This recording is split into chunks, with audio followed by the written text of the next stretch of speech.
Assalamualaikum warahmatullahi wabarakatuh. Perkenalkan, nama saya Tariza Brilianti, NRP 0518040003 dari kelas K36A, kelompok 5. Saya Diki Zakaria, NRP 0518040013. Assalamualaikum warahmatullahi wabarakatuh. Perkenalkan, nama saya Muhammad Alif Reynaldo dari Purki K318A Politeknik Perkapalan Negeri Surabaya, NRP 0518040031. Saat terjadi suatu kecelakaan di perusahaan, perlu dilaksanakan investigasi atau penyelidikan kecelakaan. Sebelum pelaksanaan investigasi, terlebih dahulu harus dilakukan pembentukan tim investigasi. Menurut Canadian Center for Occupational Health and Safety, investigasi sebaiknya dilakukan bersama-sama dengan melibatkan perwakilan tenaga kerja, pihak manajemen maupun pihak-pihak lain yang terkait. Nah, dalam pembentukannya ada beberapa hal yang harus diperhatikan dalam membentuk tim investigasi. Yang pertama yaitu jumlah dan komposisi anggota tim. Jumlah dan komposisi anggota tim ini disesuaikan dengan skala kecelakaan. Apabila skala kecelakaan termasuk besar, maka jumlah anggota tim akan lebih banyak pula. Penyesuaian ini bertujuan agar investigasi dapat dilaksanakan secara maksimal tanpa menyia-nyiakan sumber daya manusia yang ada. Lalu selanjutnya adalah ketua tim. Manajer lini di mana kejadian kecelakaan tersebut terjadi dapat dipilih menjadi ketua tim investigasi. Lalu yang ketiga adalah pengetahuan dan keahlian. Anggota tim dipilih dengan pengetahuan dan keahlian yang sesuai dengan bidang kecelakaan yang terjadi. Misalkan kecelakaan akibat dari bahan kimia, maka harus ada anggota tim yang mempunyai pengetahuan dan keahlian dengan bahan kimia. Setelah tim investigasi terbentuk, penyelidikan akan dimulai dengan membagi tugas. Yang pertama adalah persiapan penyelidikan. Tim investigasi segera mengumpulkan informasi penting terkait dengan kecelakaan, dapat berupa prosedur operasi atau SOP, instruksi kerja, garis perintah, dan informasi penting lainnya. Tugas ini harus segera dilaksanakan untuk mencegah adanya rekayasa atau dihilangkannya informasi terkait kecelakaan. Bila perlu, gunakanlah checklist. Pembagian tugas yang kedua adalah mengumpulkan fakta dan temuan. Yang pertama dengan cara mengumpulkan fakta dari lokasi kejadian. Selanjutnya melakukan observasi. Observasi dapat dilakukan melalui wawancara dan pemeriksaan catatan, prosedur kerja, logbook, serta dokumen lainnya. Selanjutnya mengambil pernyataan dari saksi yang telah diwawancarai. Lalu melakukan analisis material dan membuat sketsa serta merangkum fakta. Perlu diketahui, poin penting dalam wawancara adalah jangan mengarahkan wawancara. Biarkan saksi menceritakan kejadian dengan versinya. Gunakan kata kunci apa, siapa, kapan, di mana, mengapa, dan bagaimana. Pembagian tugas yang terakhir adalah menganalisis dan mengevaluasi faktor penyebab. Terdiri atas membuat ringkasan urutan kejadian dan kemungkinan penyebab. Lalu, menganalisis dan merumuskan penyebab secara logis serta menyimpulkan fakta berdasarkan professional judgment. Setelahnya, mengenali gejala dan faktor penyebab langsung. Lalu, membuat diagram analisis serta mencari sistem kelemahan manajemen. Kecelakaan kerja menimpa salah satu karyawan PT IMIP di Morowali, Sulawesi Tengah pada Selasa 22 Oktober 2019. Karyawan yang bekerja di divisi Funan CSI bernama Laode Abdurrian mengalami luka bakar di tubuhnya. Informasi yang dihimpun di lokasi kejadian menyebutkan kronologi sementara berdasarkan keterangan saksi dan analisis di TKP. Pada saat setelah melakukan briefing pada pukul 15 WITA saat shift 2, beberapa karyawan Furnace ditugaskan untuk melakukan pemasangan sign atau rambu-rambu dari platform 0 sampai 79 meter antara Furnace 1 dan 2 CSI. Ledakan menyusul semburan api di PT IMIP Selasa 20 Oktober 2019. Pada saat korban sampai di tangga antara platform 14 sampai 19, terjadi kebakaran yang berdasarkan keterangan saksi dan analisis di lapangan disebabkan adanya kebocoran pada bagian gate backhouse Brown Clean sehingga mengakibatkan keluarnya semburan batu bara halus. Sementara di area insiden banyak kegiatan pengelasan dan sumber panas lainnya karena masih dalam tahap konstruksi, sehingga memicu nyala api dari batu bara halus tersebut. Bersamaan dengan itu, tiba-tiba terjadi semburan api yang terkena hampir seluruh anggota tubuh korban. Korban yang kebetulan berjarak dekat dengan semburan api tersebut. Humas PT IMIP Dedi Kurniawan dikonfirmasi membenarkan kejadian kecelakaan tersebut. Salah seorang karyawan PT IMIP, Dedi mengatakan kecelakaan terjadi pada pukul 15.30 WITA. Lanjut Dedi, saat itu korban atas nama Laode Abdulrian sedang bertugas memasang sein atau rambu-rambu peringatan atau petunjuk arah. Tiba-tiba terjadi semburan api yang mengenai korban. Korban sempat dirawat di klinik perusahaan lalu dirujuk ke rumah sakit. Mengenai penyebab kecelakaan saat ini masih dalam proses investigasi. Ya, Assalamualaikum warahmatullahi wabarakatuh. Waalaikumsalam. Perkenalkan, nama saya Muhammad Ali Rinaldo dari HSE dan tim investigasi kecelakaan ini. Sebelumnya dengan Bapak siapa ya saya berbicara? Pak Robert. Oh, Pak Robert ya. Ya Pak Robert, saya berterima kasih banyak atas waktu luang dan kesediaan Pak Robert untuk saya wawancarai. Sebelumnya saya ingin menegaskan bahwa tujuan saya menanyai Bapak hanya untuk mencari tahu kondisi real yang ada di lapangan saat ini dan mengetahui bagaimana dan mengapa kecelakaan ini dapat terjadi. Bersama-sama kita mencari solusi lah agar kecelakaan ini tidak terjadi lagi di masa depan. Apakah Bapak Robert sudah siap untuk saya wawancarai? Iya, siap. Nah, baik. Pertama-tama saya ingin menanyakan Bapak Robert ini kerja di area ini sebagai apa ya? Saya ini pekerja di bagian konstruksi yang jarak tempat kerja saya itu cukup dekat dengan TKP. Saya juga pernah mengunjungi TKP untuk survei area konstruksi saya. Oh, baik. Lalu sudah berapa lama Bapak Robert bekerja di konstruksi? Jadi perusahaan saya ini sedang membangun sekitar 1 bulanan ini. Saya juga dari awal memang sudah di bagian konstruksi. Oh, baik.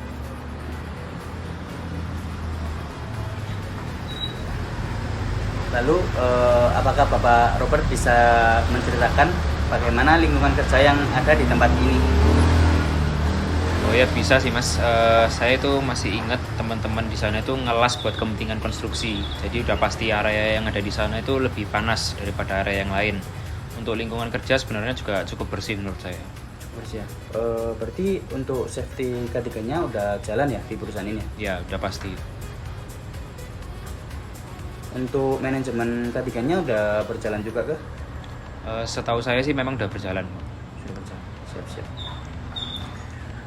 Lalu kalau dari Pak Robert sendiri, bisakah Pak Robert menceritakan kronologi kecelakaan ini? Jadi waktu itu saya ada di 2 lantai di bawah TKP. Yang saya tahu itu pekerja yang di atas lagi masang rambu untuk furnace dari tangga yang paling bawah sampai atas. Saya tahu soalnya waktu itu saya ketemu mereka di lantai kerja saya sendiri. Kemudian nggak lama setelah ketemu orang-orang itu, pas saya mau balik ngerjain pekerjaan saya, tiba-tiba ada ledakan dari atas. Langsung saya lari ke SPV saya untuk laporan. Kalau menurut saya ledakan ini terjadi karena adanya panas dari pekerjaan pengelasan sehingga memicu batu bara halus yang ada di sana jadi menyala. Oh, baik.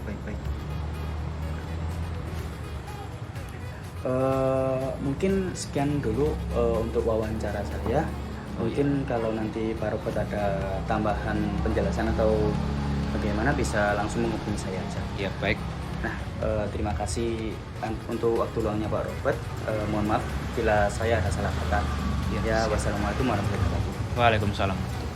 Baik, di sini saya akan menjelaskan mengenai analisis menggunakan metode ECFA pada kasus ledakan tambang nikel di Monowali.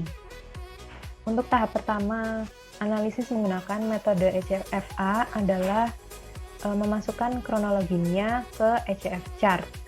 Nah, yang pertama yang di sini ini merupakan kronologi kecelakaan tambang di Monowali. Untuk bagian shape persegi ini merupakan kejadian saat kecelakaan, sebelum kecelakaan.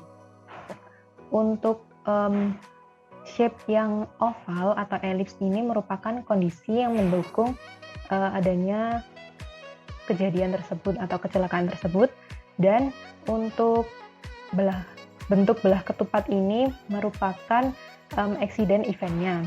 Jadi di sini dijelaskan pada pukul 15.00 waktu Indonesia Tengah, saat shift 2, korban memasang sign atau rambu-rambu dari platform 0 meter sampai 29 meter antara furnace 1 dan 2 CSI. Di sini safety briefing telah dilaksanakan sebelum pekerjaan pemasangan rambu-rambu. Yang selanjutnya, korban sampai di tangga antara platform 14 sampai 19, di mana tempat tersebut merupakan bagian gate backhouse burner gun kiln.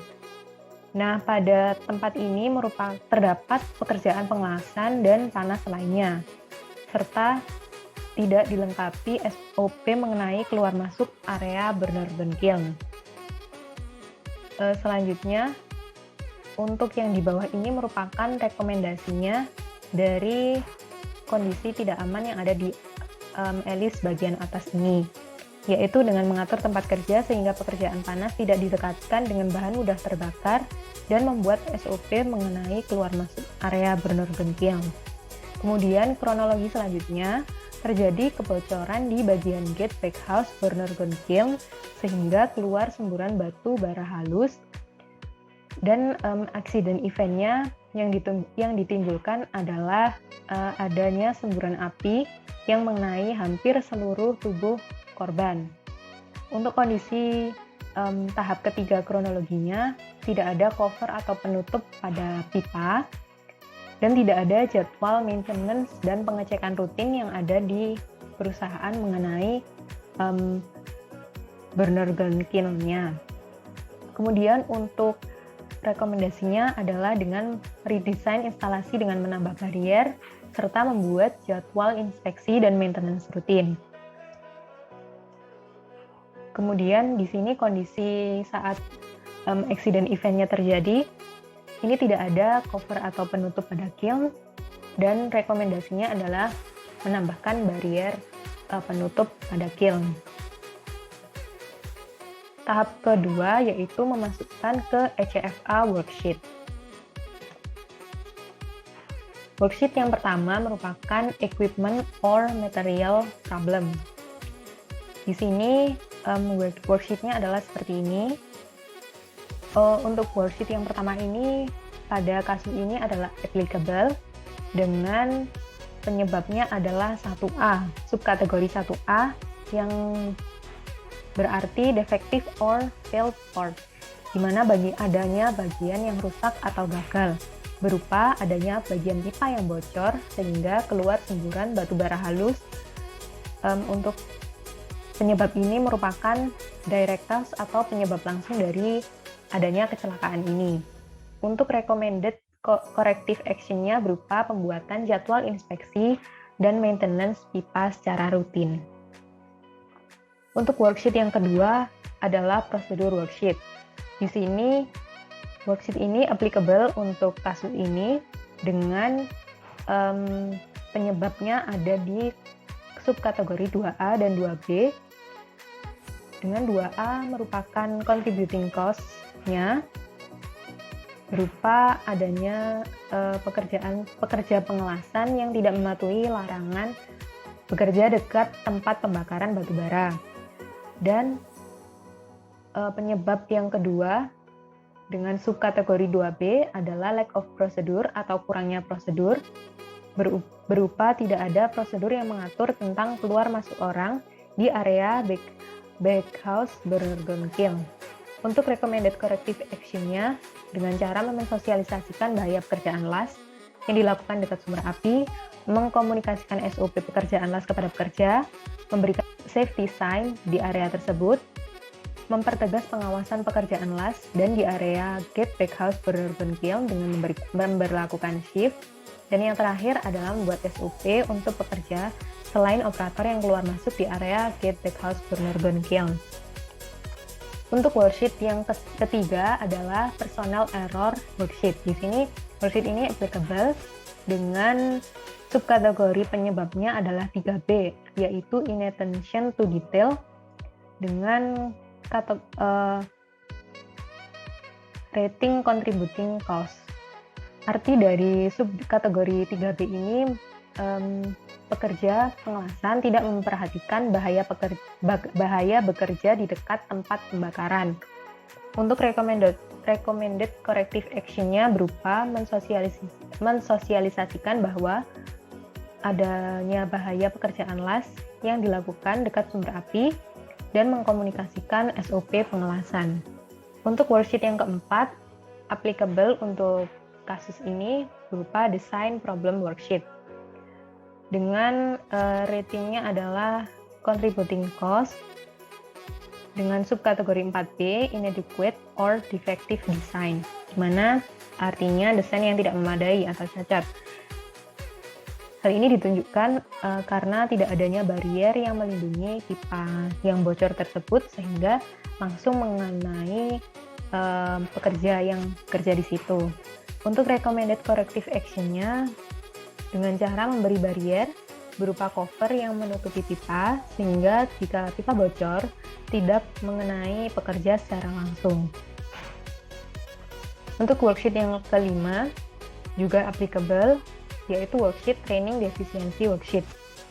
Di sini penyebabnya termasuk kategori 5B, yaitu insufficient practice or hands-on experiences dengan